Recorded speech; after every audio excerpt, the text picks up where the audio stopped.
Ready ka na ba? Oo, ready na ako.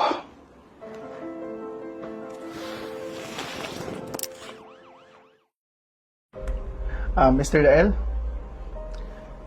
kinalulungkot kong sabihin pero wala na talagang pag-asa. Tanggapin mo na lang siguro yung katotohanan. Pero yung nasasuggest ko, ilipat mo na lang siguro lahat ng pagmamayari mo sa nag-iisa mong anak para mas mapabuti pa. Alam mo, Dok, hindi mangyayari yan. Sa sobrang tigas ng ulo ng aking anak, hindi ko pwedeng pagkatiwala sa kanya ang lahat ng aking ari-arian. At bakit hindi? Di ba anak mo rin ako? Ako ang uniko iyo mo.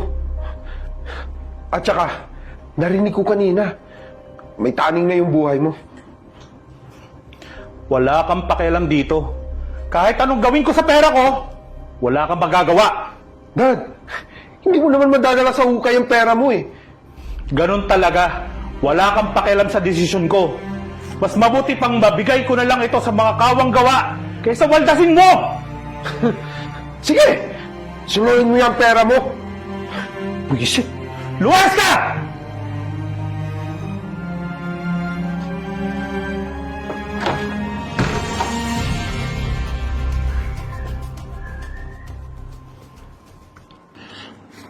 Ayun na nga, babe. Mukhang mapupurnada ata yung pinangako sa yung diamond ring. Ano ba naman yan?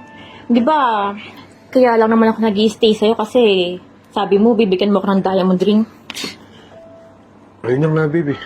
Problema nga eh. Ayaw pa ibigay sa akin yung mana ko. Wait lang, may naisip ako. Gusto mo tulungan kita?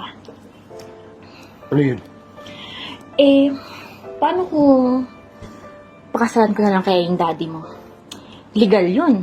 Di ba, mapupunta sa akin lahat ng kayamanan niya kapag nategi na siya. Di ba? Paano yun?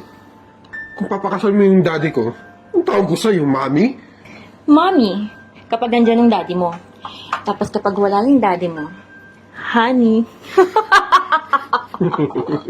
Di ba? Mukhang magandang idea na yun, babe. Kapag nategi yung daddy mo, magiging buhay reyna at hari na tayo.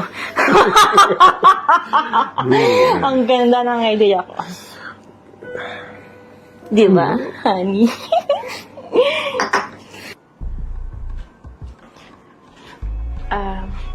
Tito, baka gusto niyo po lang kumain muna. Oh, Rachel, bakit nandito ka? Nasa kwarto po kasi si JM. Nag-away ba kayo? Opo. Lagi naman po kaming ganito. Lagi po siyang cold sa akin. Medyo masama nga po lahat ng trato sa akin ng anak niya. Sinasabi ko na nga ba eh. Buti napapagtsagaan mo yan, ano? Buti po kayo, no? Mukhang ang bait-bait nyo. Mukhang maalaga pa kayo. Baka gusto mo akong subukan, ha? Pwede ba? Gusto mo akong alagaan? Pwede. Gusto mong pakainin na kita?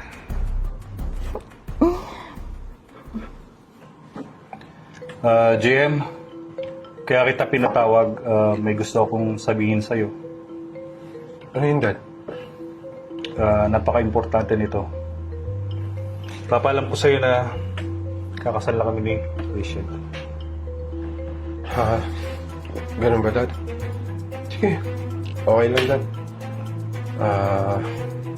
Mukhang kayo naman talaga tinadhana ni Rachel.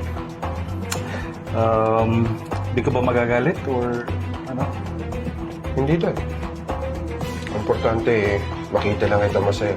Okay na. Alam mo naman, masayang-masaya ako, pero pasensya ka na, ha? Ano ka ba, Dad? Okay lang. Hindi ko naman may bigay yung mga gusto ni Rachel. Paano, Dad? Alis mo na ako. Sige.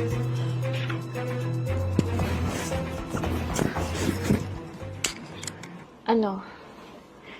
Ready ka na ba? Oo, ready na ako.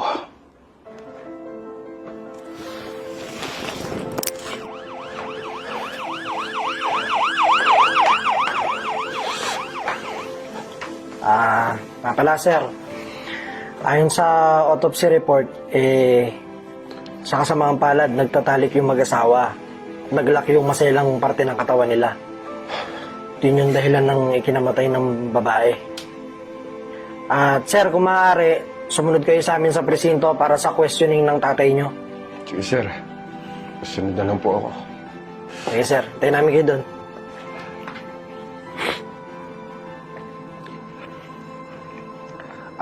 JM, condolence. Kinalulungkot ko yung nangyari. Dok, ba't ganun? Di ba yung daddy ko yung may tali? Bakit yung girlfriend ko pa yung namatay?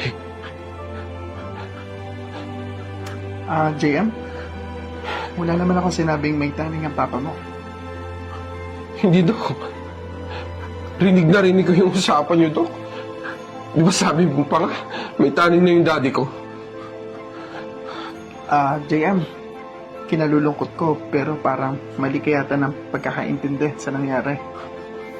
Ang totoo kong sinabi sa papa mo, Dok, wala na ba talagang pag-asa?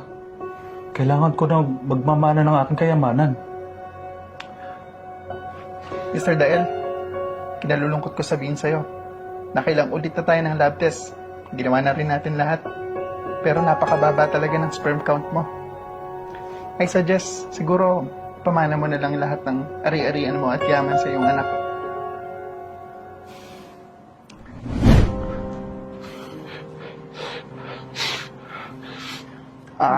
JM, pasensya ka na. Nawalan ka na ng mana. Nawala pa yung kasintahan mo. Pakatatag ka.